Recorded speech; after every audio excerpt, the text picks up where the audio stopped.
Good morning प्यारे बच्चों। मैं आज आ गया हूँ फिर से आपके लिए न्यूमेरिकल्स लेकर के। और आज हम लोग लाइट का न्यूमेरिकल्स पढ़ेंगे। लाइट, ये लाइट चैप्टर जो है आज हम लोग इसका न्यूमेरिकल करेंगे।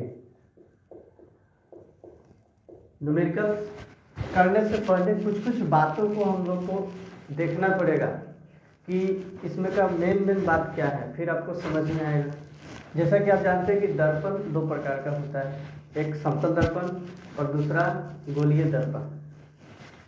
तो समतल दर्पण आप पढ़े होंगे कि उसमें प्रतिबिंब जितनी दूरी पर वस्तु रखी जाती है उतनी दूरी पर ही उसका प्रतिबिंब बनता है, और जितनी ऊंचाई पर होगी वस्तु उतनी ऊंचाई पर उसका प्रतिबिंब बनेगा, यानी समान दिखाई देगा। और उसके बाद आता है गोलीय दर्पण। तो गोलीय दर्पण देख लीजिए, यहाँ पर मैंने बनाया हुआ है, गोलीय दर्पण है ये। अभी पता नहीं लगेगा। गोलीय दर्पण दो प्रकार का होता है, एक उत्तल दर्पण और दूसरा अवतल दर्पण। तो इसमें हम ऐसे इधर से इसको कलर करेंगे तो ये बन जाएगा हम लोग का अवतल दर्पण। ये है अवतल दर्पण और ये उत्तल दर्पण।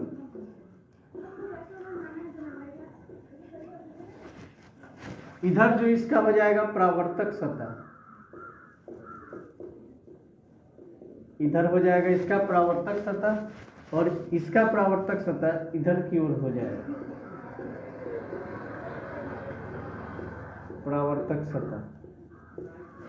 और यह एक गोले का भाग होता है, इसलिए इसके बीच में यहाँ पर इसका सेंटर हो जाएगा, यानी केंद्र बिंदु। तो ये हम लोग का उत्तल दर्पण है और ये अवतल दर्पण है। और इससे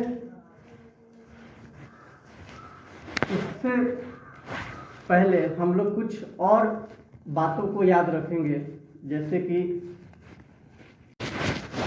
एकदम प्यार से हम लोग देखेंगे, एकदम आराम से। गोलीय दर्पण कितने प्रकार के? गोलीय दर्पण दो प्रकार के, एक अवतल दर्पण और एक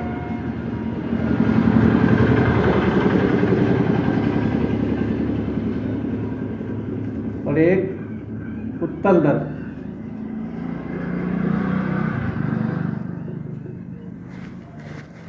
और यह जो है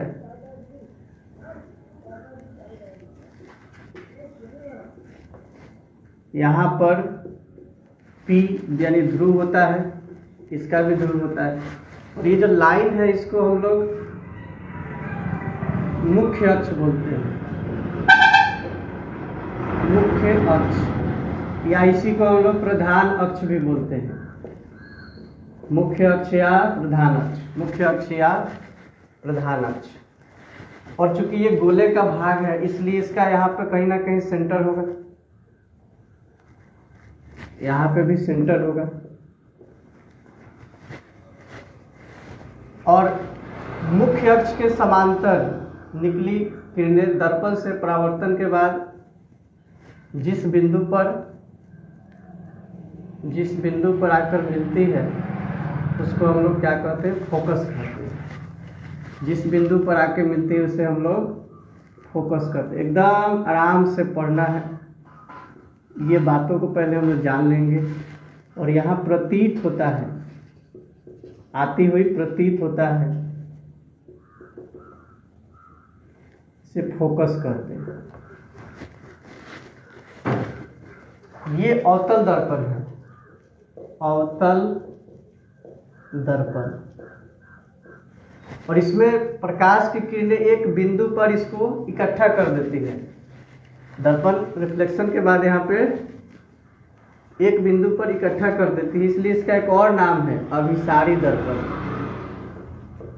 अभिसारी दर्पण। और यहाँ यहाँ से प्रकाश ऐसे फैलते हुए जाती है, इसलिए इसका एक और नाम है। इसका पहले तो उत्तल दर्पण नाम है और दूसरा नाम इसका अपसारी दर्पण। अपसारी दर्पण। अब बच्चों एकदम टाइम नहीं है, अब एकदम पढ़ने की जरूरत है। अब बस 2 मंथ बचा हुआ है, अब नहीं तो कभी नहीं होगा। इसलिए एकदम प्यार से पढ़ना है और रिवीजन करते जाना है, और इसमें न्यूमेरिकल्स हम बताएंगे, ठीक है। और आगे देखिए, इसमें और कुछ बातें हैं जिसको हम लोग को याद रखने की जरूरत है। एक बार हम और रिपीट करते हैं। ये ध्रुव है इसका, ये सेंटर है इसका, और ये फोकस, इसमें भी ये ध्रुव, ये फोकस, ये सेंटर। अब देखिए, ये जो केंद्र से इसको परिधि हम लोग बोलते हैं। केंद्र से परिधि तक की दूरी त्रिज्या कहलाती है, लेकिन इसमें वक्रता त्रिज्या कहलाएगी। वक्रता त्रिज्या जिसको बड़ी आर से डिनोट करेंगे हम लोग। ये हम लोग का हो गया वक्रता त्रिज्या, इसको बड़ी आर से हम लोग डिनोट करेंगे। और ध्रुव से फोकस तक की दूरी, ध्रुव से फोकस तक की दूरी फोकस दूरी कहलाती है, जिसको F से डिनोट करते हैं हम लोग। ये फोकस बिंदु है, ये फोकस बिंदु है। ध्रुव से फोकस तक की दूरी क्या कहलाती है प्यारे बच्चों? फोकस दूरी कहलाती है, जिसको F से डिनोट किया जाता है। तो हम लोग इसमें समझ चुके हैं। इसमें कुछ और बातों को याद रखना है। जैसे अगर कहे प्रतिबिंब या छवि या इमेज, सब एक ही बात है। वस्तु, बिंब, ऑब्जेक्ट, ये तीनों एक ही बात है। वस्तु कहिए या बिंब कहिए या ऑब्जेक्ट कहिए। और आवर्धित कहिए या बड़ा कहिए, दोनों एक ही बात है। काल्पनिक, तो काल्पनिक प्रतिबिंब जो होता है हमेशा सीधा बनता है। काल्पनिक प्रतिबिंब हमेशा सीधा बनता है, याद रखना है। काल्पनिक प्रतिबिंब हमेशा सीधा, काल्पनिक प्रतिबिंब हमेशा सीधा। वास्तविक प्रतिबिंब हमेशा उल्टा बनता है। वास्तविक प्रतिबिंब हमेशा उल्टा बनता है। और एक आएगा इसमें वस्तु दूरी, जिसको हम लोग U से डिनोट करेंगे। प्रतिबिंब दूरी जिसको हम लोग V से डिनोट करेंगे। फोकस दूरी जिसको हम लोग F से डिनोट करेंगे। ये बातों को हम लोग को याद रखना है। प्रतिबिंब, छवि, इमेज तीनों एक ही बात है। वस्तु, बिंब, ऑब्जेक्ट तीनों एक ही बात है। आवर्धित या बड़ा, काल्पनिक या सीधा। वास्तविक प्रतिबिंब हमेशा उल्टा होता है। और वस्तु दूरी को U से, प्रतिबिंब दूरी V से, और फोकस दूरी को F से डिनोट किया जाता है। ठीक है। वक्रता त्रिज्या जिसको R से डिनोट किया जाता है। ध्रुव जिसको P से डिनोट किया जाता है। हालांकि इन लोगों का काम नहीं है, एक फॉर्मूला याद रखना है, बराबर R/2। F बराबर R/2, यानी F जो होता है इस R का आधा होता है। ठीक है प्यारे बच्चों। तो फिर आगे कुछ और बातें को हम बताते हैं। अभी उन सभी बातों को जानने के बाद हम लोग फिर से न्यूमेरिकल्स पढ़ेंगे, क्योंकि न्यूमेरिकल्स के लिए ये सभी मेन पॉइंट है। इसको अगर आप जान जाते हैं तो फिर आपके लिए एकदम आसान हो जाएगा। ठीक है। तो देखिए,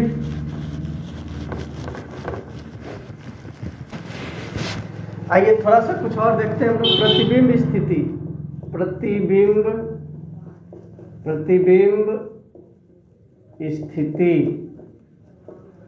प्रतिबिंब स्थिति कौन से दर्पण में? अवतल दर्पण में, अवतल दर्पण में। एकदम प्यार से पढ़ना है हम लोग को, एकदम यहीं पे याद कर लेना है। ये हम लोग का अवतल दर्पण, ये हम लोग का अवतल दर्पण।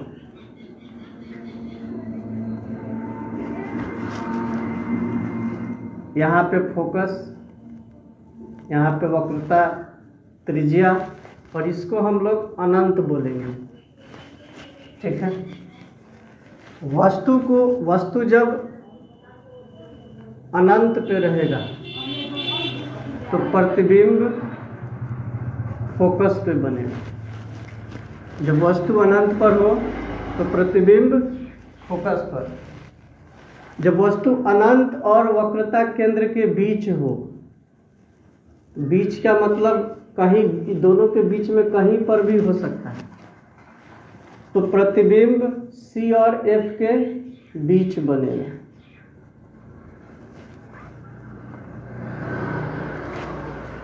जब वस्तु वक्रता सेंटर पर हो, यानी वक्रता केंद्र पर हो, तो प्रतिबिंब वक्रता केंद्र पर ही बनेगा। जब वस्तु C और F के बीच हो तो प्रतिबिंब अनंत और वक्रता केंद्र के बीच बनेगा।